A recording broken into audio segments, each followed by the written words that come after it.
Uncle, do you guys love each other the same way Mummy and Daddy do? That question came from my 9-year-old niece, Mary. I replied, my face so red that I was sure even Gregori, my roommate, could feel its heat. The said roommate was watching TV, and he shifted slightly to indicate that he had heard the question. Why would you say that? Ha ha. I rubbed a hand over my cheeks. Now was not the time to fluster, but that was all I was doing. I should not have asked her that, though. It was my first mistake. When you said your feet hurt yesterday, she began, Gregori massaged your feet without you asking. That's what Mummy and Daddy do.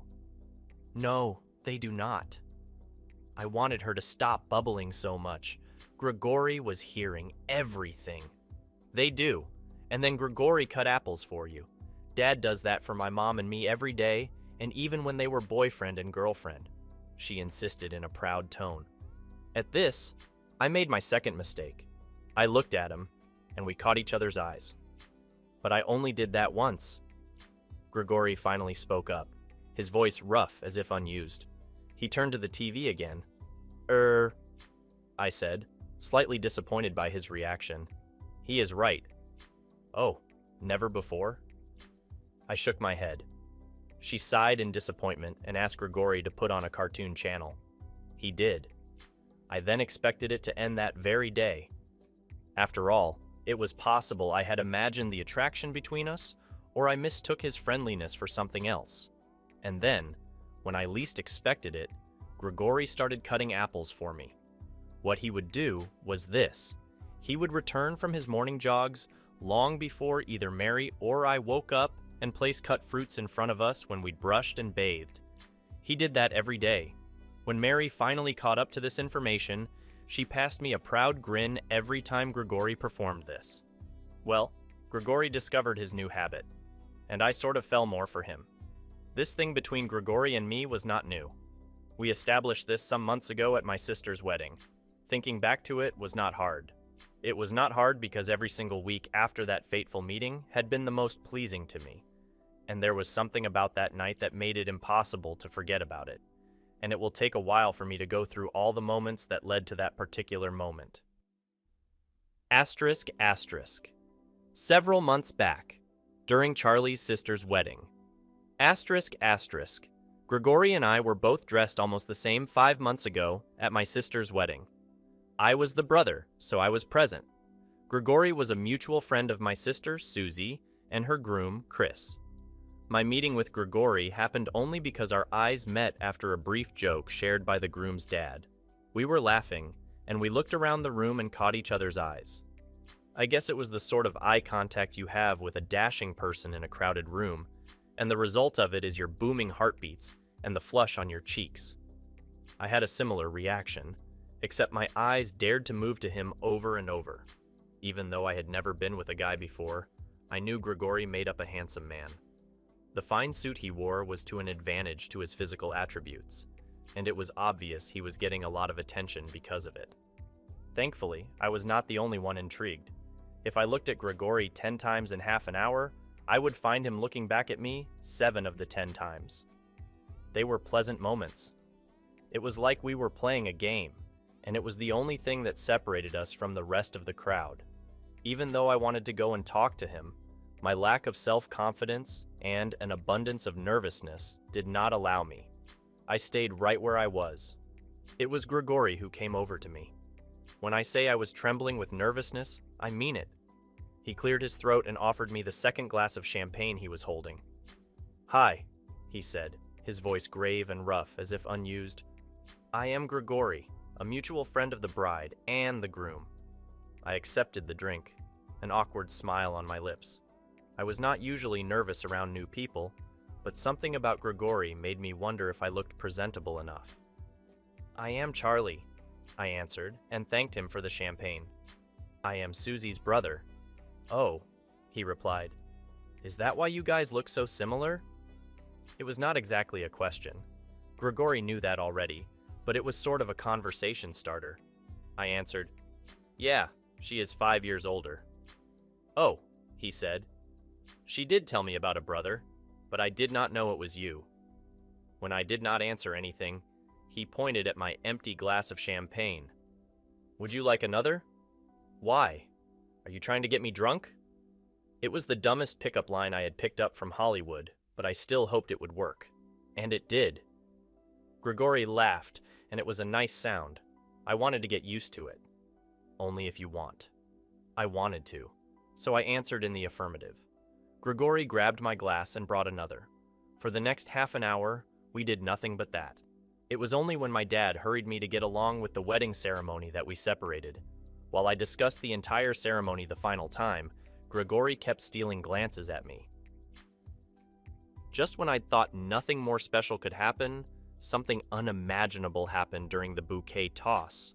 I remember standing just a little away from the usual group of single ladies at the ceremony, with Gregori just on my right, when Suzy tossed her bouquet, and it came nearer and nearer to us. Under the screams and excitement of everyone around me, I caught it in my panic. When I realized what I had done, I felt Gregori's fingers just beneath mine. We had caught the bouquet. Gregori immediately withdrew his hands, but everyone else had already seen it. There were hoots and screams of happiness around us. Some of my relatives teased me, but otherwise, it was decent. It helped that my relatives were not exactly averse to the idea of gay people. Otherwise, it would have ended awkwardly. When I looked at Gregori, a flush on my face, he looked upset. Before I could understand why that was, he went outside the hall. "You are going to be the next loser."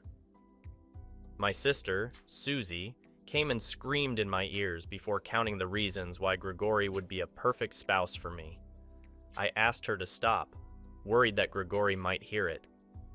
I shouldn't have told her I am bi. Half an hour later was the time for food, and I could not find Gregori anywhere. I asked Suzy and Chris about it, but they did not know either.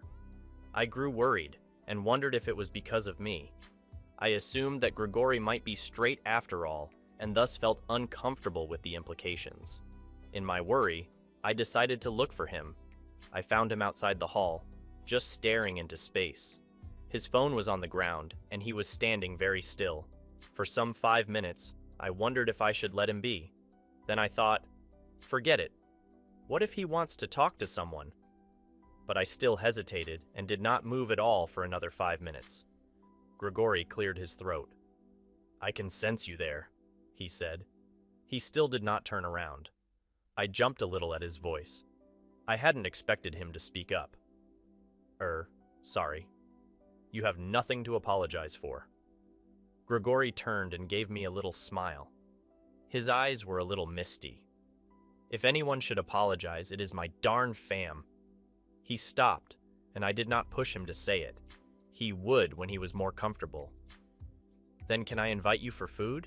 I asked and picked up his phone. I rubbed it to clean it on my clothes. Gregori watched it in silence. "Your phone," I said. "You must have dropped it." That was probably not the case. He grabbed his phone with little enthusiasm. "I wish I could get rid of it." I shrugged at him. I understood something personal had happened there, but I did not know if I was allowed to interfere in that. So, I kept my silence and asked Gregori to follow me. We sat with each other as we feasted on the food. One thing that stood out the most to me was how aware and conscious he was of me. As we ate, he made sure I had enough to eat on my plate. It was as if I were the guest and he was the host. Then I asked about the bouquet toss moment. I asked, "Were you upset?" "Why would I be?" he asked. I shrugged. "Maybe you'd expect a woman to catch it. I do not know. Ha ha ha." I knew I sounded stupid, but what was said was said. Gregori smiled to himself and handed me a glass of water even before I could ask for it. No, I was not upset with that. He did not say anything else. It was one of the moments that stayed with me from that night. By the time Suzy left with her husband, most of my relatives had left. My parents had long returned home, sickly as they were. As I dealt with the aftermath of the ceremony, making sure to leave the venue decent, Gregori lingered behind to help me. When we finished it, he bid me farewell. After that, we did not see each other for almost a month. Then, by miracle, you could say, I received a couple of messages from an unknown number. It was 23 days after the wedding. It was Gregori, and he had asked Suzy for my number. It was impressive to me, and I told him that much. We talked over the phone and planned for outings. We met 2 weekends after that. Gregori had the entire day planned out. He intended that we visit every place worth visiting in the city, and we did just that.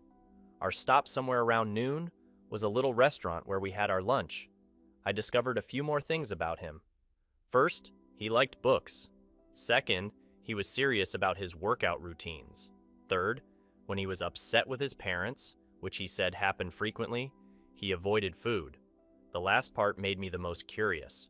From the outside, physically, Gregori did not look like the kind of person who stayed away from food. He was healthy and tall and had suitable muscles that added to his attractiveness. In fact, it was one of the few things I was the most attracted to. Yet, I believe that was something only I did, staying away from food when upset. I am a lot of things that my parents do not like, and we fight over them every week. Although my parents never really had issues with my choices, we had our moments. But Gregori sounded passionate as he talked about his parents. It was clear his relationship with his parents was unbearable to him. Happens to the best of us. He shrugged. Do you want some dessert? He asked. I nodded, and he bought the best from the shop. The sweets happened to be just perfect for my taste buds. I knew my tongue would crave them again, just as my mouth craved a kiss from him. If there was one new thing I discovered about myself that day, was that I liked being with him. There were a million questions in my head, precisely to do with my other plans, but I liked being with him. And then, the same night, I wondered if Gregori felt the same. The same evening, Gregori drove me to my home. I wanted to invite him, but he said, "Maybe another time? It's late." And he was right. It was past 11 in the night. Unconsciously, I pouted and stood at my front door with stooped shoulders to bid him farewell. He stayed in his car, looking over at me for a long minute, and came out of it just to poke my mouth with a finger. "Hey," he said, "maybe next weekend we can watch a movie together." "At my house?" I asked. "At your house, yes." I grinned. I liked him, all right. A week later, when the movie night came, he was dressed in casuals and yet looked like a model. There was something about the way he carried himself that had me gasping for breath. I had made some snacks for us, and he brought his pair of beer and snacks. We sat down to watch a movie, and although it was a good movie, we were not watching the movie.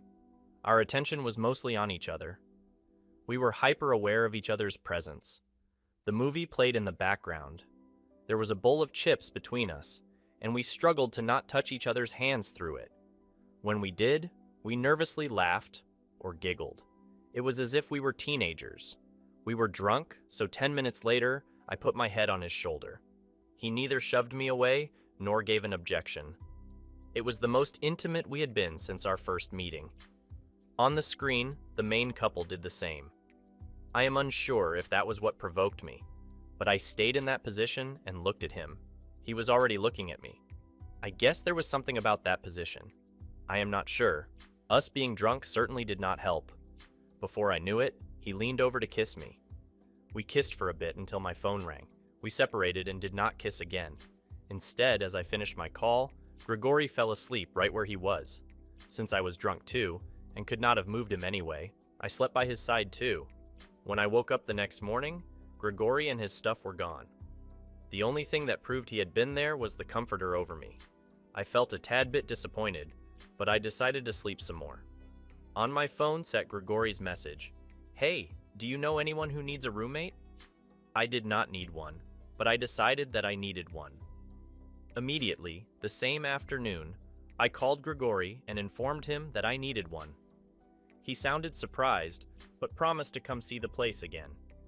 In the evening, he came, and I showed him the second room that he would have. The kitchen and the bathroom would have to be shared. He agreed to the place, and I contacted the landlord. He signed the papers, and within a week, we had become roommates. "I should have asked earlier," he said one late evening. "About this?" "Yeah," he answered. "It was breaking my back handling the other apartment. It was expensive as hell and much smaller than this. It's always like that, I told him. Glad that I found you, though. No such issues anymore. He looked over at me and then back at the TV. I supposed it was nice knowing that. Staying with Gregori was nice. He was careful of his boundaries and did half of the work as we had assigned each other. When we didn't get enough time to spend with each other, the reason being our respective jobs, he would plan something for those weekends. It made whatever was between us extra special, even though most of it was nothing big and ostentatious. It could be as simple as cooking dinner together or exploring something new, and almost all of them suited my taste. I had every reason to believe we could move forward. And then, as if to add extra fun into the mix, my sister came over on one of those days with a request. It was a big request and one that would decide much of my relationship with Gregori in the upcoming months. Suzy was going out of the country for her honeymoon, and she needed someone to look after her daughter, Mary. Mary was Suzy's daughter from her previous marriage. Suzy was 4 months pregnant with her second child. "It's just 4 weeks," she said. "Is she going to be okay with that?" I asked her. Mary and I were close, but I did not know if she would stay with me for 4 weeks. "I am pretty sure she will be." Then Suzy jerked a thumb in a particular direction. I saw Gregori entertaining her, and she looked like she was having fun with it. It helped that Gregori genuinely looked interested in keeping up his energy with my niece. "I suppose," I answered, and looked back at Suzy, only to find her grinning at me.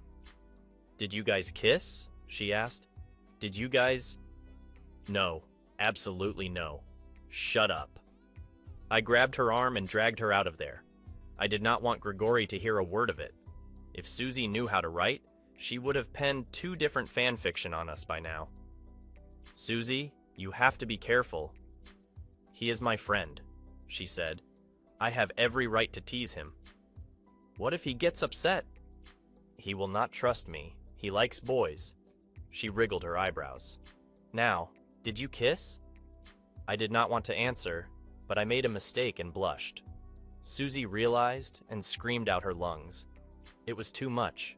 Even Gregori came running out of the home to check if she was hurt. I told him, "She is fine, just a buffoon." "Ha ha." Gregori made a face. He did not look convinced. "Okay." He dragged the hell out of that word. When he was gone, I turned to her. She asked me what happened, and I told her. She nodded her head. We haven't even touched after that. It was true. Although we shared a lot of romantic moments since that movie night, we did not kiss again. I guess I often felt disappointed with that, although I never outrightly discussed that with Gregori. "You should talk about it with him, though," Suzy suggested. Exactly what I feared she would do. He is gay, if you're wondering about that. But talk to him if this continues. It shouldn't be too bad. A couple weeks into taking care of Mary, it was bad. Ever since my niece started living with us, things between Gregori and me got warmer. We got closer, if that made sense. It was true Gregori and I often spent our weekends catching up on whatever we had missed about each other. But in Mary's presence, that had somewhat changed. We no longer only had to worry about ourselves, but Mary too. It was Gregori who suggested we make up a schedule to handle Mary better. She had her school, and we were to make sure she attended all her classes. Because Gregori woke up before us, he decided he would be the one to prepare breakfast. I would be the one to pack Mary's lunch, and whoever returned home first would be the one to cook dinner. On the question of who would drop and pick up Mary from school, Gregori decided he would do that. Because he insisted on that so much, I let him be. See, that was why it was so bad. Gregori was the best planner, and he handled everything so well that it made sense to me that I would fall for him. The more we took care of Mary, the closer we came. Our weekends were no longer about us. We had to include activities and fun into it, the kind of stuff that we wanted Mary to be a part of. By each weekend, she came closer to us, and that meant she made some observations as well. Sometimes they were borderline weird, like the time she wondered if she could sleep between us two. What? I was sleepy. It was 10, and her bedtime. I wanted her to sleep instead of asking me her random questions. No. But why? There were a million reasons, and I answered the most obvious. We don't sleep together. Oh, she said, as if wounded by the discovery. Are you guys fighting? No, we are not. But we do not. I grabbed her comforter and asked her to lie down. It's late. Tomorrow's school, and you gotta sleep. I will pray that you guys get together. Gregori had just returned from the kitchen, a water bottle in his hand. Charlie and who? He asked. Who do you want Charlie to be with? He was smiling, so it looked like he was teasing her, but I could see a flicker of jealousy in him, and I no longer wanted Mary to answer that question. She is just babbling. She got to sleep. I smiled at Gregori and patted Mary's head. Thank God she didn't speak any further. She bid us good night and fell into a deep sleep. She is shipping you with someone? Gregori asked. He sounded curious, but he was continuously squeezing his bottle. I considered that a sign of nervousness, a mixture of jealousy and nervousness. No one. She sees someone and decides this is it. I yawned and told him I was going to sleep. Good night. Good night, he answered. Ever since that night, Gregori grew a tad bit more interested in my affairs. Nothing went according to our plans after that. Although Suzy had promised 4 weeks, she got held up because of some pregnancy complications. 2 months passed, and she entered her 3rd trimester. Although she promised to return soon, it took her some time. Into the present. Suzy said another month, I announced to Gregori. He was watching TV again. It was late at night, and Mary was already asleep. It's all right. She asked me to apologize to you. For what? He asked. For Mary, I answered, and sat by his side. We were close, but not too close. She says she gets that it must be hectic, and you are caught up in all of this. Hey, if it was annoying, I would have left a long time ago. He looked at me, and his eyes flicked all over my face. They stayed in my mouth for a few seconds, and then returned to the TV. I saw him taking a big gulp, and nearly asked him, When are you going to kiss me again? Do you ever want a child? I asked. Gregori shrugged. I have thought of adoption. After a beat of silence, he turned to me. I have never told you this, but I am gay. I could have told him that I already knew, but I didn't. Besides, that much was obvious. Do you want kids? He asked me. I had a girlfriend, I began, and it was nice. We had stuff planned, but it turned out she didn't want a family. We separated then. You never tried again? He asked, and lowered the TV's volume. I shrugged. I still wanted babies, of course. I knew it would be nice to have a baby, and it would be nicer to have someone look like me. But if things did not want to work out, I had no way of forcing my fate for it. I shrugged again. I would have liked a baby. Gregori pressed a hand on his thigh and then patted it. I looked at his broad palm. You will figure that out. I guess I sort of already have. I looked into his eyes. I would know for sure if you kissed me. It was a challenge, although Gregori did not have to take part in it if he did not want to. But only if you want to. He then kissed me, of course. It was also the first time we slept together. 1 week after that, Gregori started straying away from me. There were moments wherein we kissed and slept together, but he seemed to keep himself at a distance from me. I could not understand it. Whenever we slept together, he always had lovely things to discuss with me. How adoption was always an option, and how he had planned a home in his head. Everything was clear and easy with him. Turned out that his own life was a mess. It was my birthday. Gregori had arranged for a party at the home. When I returned from the office, they gave me a surprise. I cut the cake, and he kissed me. Mary was the happiest between us. We had dinner, and Gregori did look happy, but I was not. Recently, Gregori had started keeping his distance again. It was like an on and off thing, and it did not help that we were not dating. Because of the latter, things did not seem to work. He asked me what happened, and I told him. He took a deep breath before giving me an answer, and honestly, I had not expected that. It's my family, he began. I remember feeling at our first meeting that the things between his family and him were not very good, but I did not know how bad it was. Is there something that you need help with? I sincerely asked. He shook his head. In simpler words, they do not like that I like boys. They do not like you're gay. I clarified it. It was obvious. It made sense why he was always so distant. He liked being with me, but his family's disapproval made it hard for him to accept such happiness. They are homophobic, I repeated, and they want me to meet up with their friend's daughter. Are you going to? I asked. Although it was a genuine question, I thought it made sense I needed an answer to that. Sure, we were not dating, but I did not want him to deal with all of this family pressure on his own. I told him that much. He grabbed my hand at that and did not let go. This is exactly why I do not want to agree to them, he said. I stayed silent. You are nice, Charlie, he began, and I want something meaningful with you. But you're scared? But I am a faking scared, he agreed without a second of delay. And I don't want them to manipulate me into hating you or anything that I have with you. They ruin everything. He was dealing with an abusive family. I understood that much.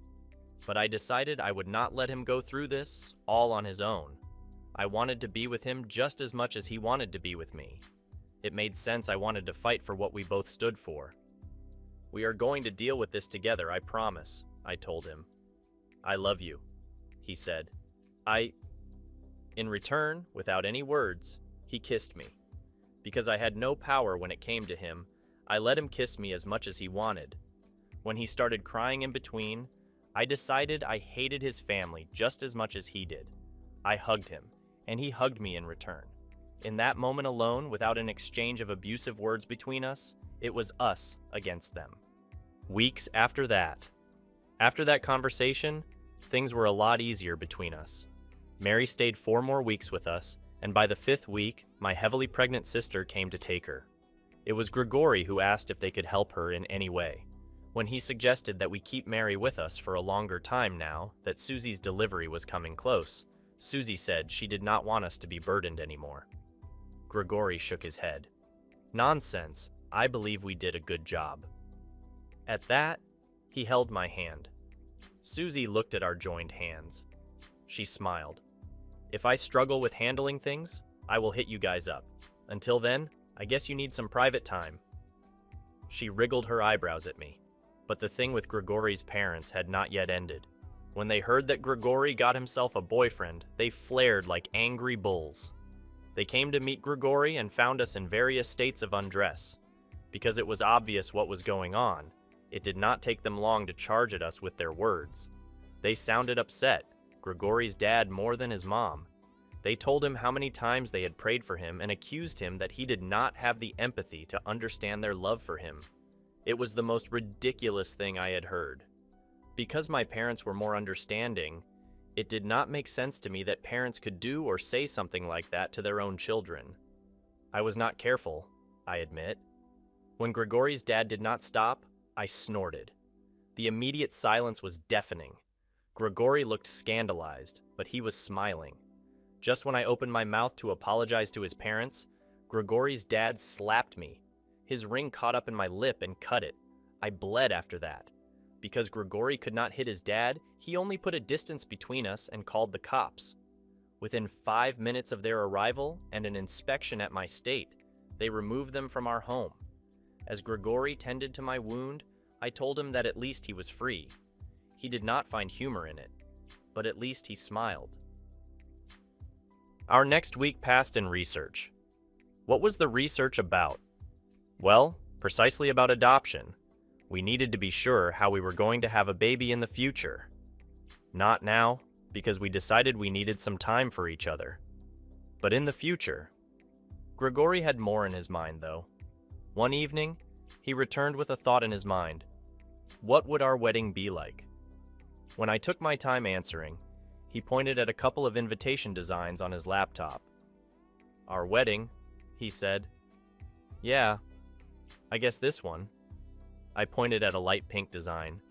The week after that was something similar. Because Suzy and Chris could not handle so much on their own, They asked if Gregori and I could do it. We looked at each other and grinned. It was then that my heavily pregnant sister wondered when we were going to get married.